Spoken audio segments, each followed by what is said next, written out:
আপনি বিনা পয়সায় বাংলাদেশের সার্বভৌমত্ব নিরাপত্তা বিপন্ন করে বাংলাদেশের মধ্য দিয়ে আরেকটি রাষ্ট্রকে বাংলাদেশকে ছিন্ন বিচ্ছিন্ন করে অবাধে পণ্য চলাচলের জন্য সামরিক পরিবহনের জন্য যে চুক্তি করে আসা হলো সেটা কার স্বার্থে এবং বাংলাদেশের স্বার্থ এখানে কোথায় রক্ষিত হয়েছে? নাগরিক হিসেবে এটা আমাদের জানার অধিকার আছে, আমরা জানতে চাই। যে কথাগুলি বলা হচ্ছে যে বাংলাদেশের বুক চিরে ভারতীয় ট্রেন এক প্রান্ত থেকে আরেক প্রান্তে যাবে, বুক চিরে যাওয়ার যে বিষয়টি, কিন্তু এই সমঝোতা স্মারকে এটিও বলা আছে যে ভারতের মধ্য দিয়েও বাংলাদেশের ট্রেন নেপাল এবং ভুটানে যাবে, এই সমঝোতা স্মারকে বলা আছে।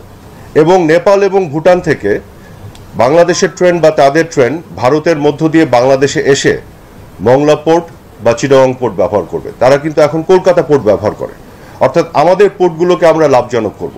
তাহলে কি আপনি বলবেন যে ভারতের নতজানু পররাষ্ট্রনীতি হয়ে গেল? তারা তাদের কলকাতা পোর্টকে বঞ্চিত করে বাংলাদেশের পোর্টকে লাভজনক করে দিচ্ছে। বিষয়টি কিন্তু আসলে আঞ্চলিক সহযোগিতার বিষয়, রিজিওনাল কানেক্টিভিটির বিষয়। তো এই বিষয়গুলো না বুঝে এই অসত্য কথাগুলি বলা হচ্ছে। ট্রানজিট ভারতকে দেয়া হবে না, এটা ছিল বাংলাদেশের অবস্থান। এই ট্রেনগুলোর মাধ্যমে যদি অস্ত্র পরিবহন করা হয়, সেই অস্ত্রে যদি কোনো গোষ্ঠী এবং সেটা যদি নাশকতার কোনো ব্যাপার ঘটে, তখন ভারত বলতে পারে যে আমার ট্রেনে হামলা হয়েছে, আমি এখানে মিলিটারি পাঠাবো। আপনি কি করে সেটা রোধ করবেন? অনেক অপপ্রচারকারী এটি বলছে যে আমাদের নাকি নিরাপত্তার ঝুঁকির মধ্যে পড়ে যাব আমরা। কিভাবে? যে ভারত যে ট্রেন নিয়ে যাবে বাংলাদেশের ভিতর দিয়ে, সেখানে তারা আর্মি এবং মিলিটারি সামরিক অস্ত্রশস্ত্র নিয়ে যেতে পারে, তাতে জিওপলিটিক্যাল একটা ক্রাইসিস তৈরি হতে পারে। অথচ আপনাদেরকে আমি আজকে দেখাই যে এই সমঝোতা স্মারকেই 3 নম্বর পয়েন্টে পরিষ্কার বলা আছে, 3 নম্বর পয়েন্টে, এটা আপনাকে দিয়ে দিব। এখানে কি বলা আছে? এখানে বলা আছে যে গুডস উইদাউট রেড ট্রাফিক, মানে রেড ট্রাফিকের সংজ্ঞা দেওয়া আছে, dangerous and offensive goods including arms, ammunitions and explosives. অর্থাৎ আর্মস, অ্যামিউনেশন অ্যান্ড এক্সপ্লোসিভস এগুলো নেওয়া যাবে না, এই সমঝোতা স্মারকেই পরিষ্কারভাবে বলা আছে। তাহলে এটা কোথায় পেলেন তারা?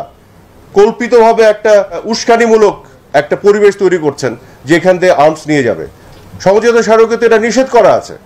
আরেকটি জিনিস আপনাদের বলি, এই সমঝোতা স্মারকে 4 নম্বর ধারায় বলা আছে সুস্পষ্টভাবে, বলছে কি, the movement of the goods and people within Bangladesh and India shall be subject to the relevant national laws, regulations and administrative provisions. অর্থাৎ ভারতের ট্রেন বাংলাদেশের ভিতরে ঢুকে পড়লেই এটা বাংলাদেশের আইনের মধ্যে অপারেটেড হতে হবে।